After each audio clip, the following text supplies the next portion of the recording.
और लखनऊ से इस वक्त बड़ी खबर आपको बता दें, 11 आईएएस अधिकारियों का तबादला हुआ है। निधि श्रीवास्तव बदायूं की डीएम बनी। मनोज कुमार सचिव शिक्षा सेवा चयन आयोग के बनाए गए हैं। देवरिया के डीएम अखंड प्रताप सिंह को भी हटाया गया।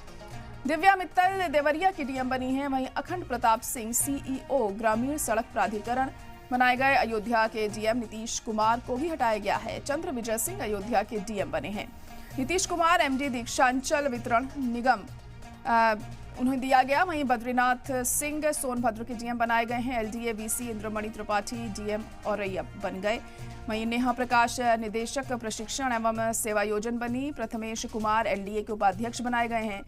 चंद्र विजय सिंह अयोध्या के डीएम बने। बद्रीनाथ सिंह सोनभद्र के डीएम बनाए गए हैं। दिव्या मित्तल देवरिया की डीएम बनी है। नीतीश कुमार एमडी दीक्षांचल वितरण निगम बनाए गए। बदायूं के डीएम मनोज हटाए गए।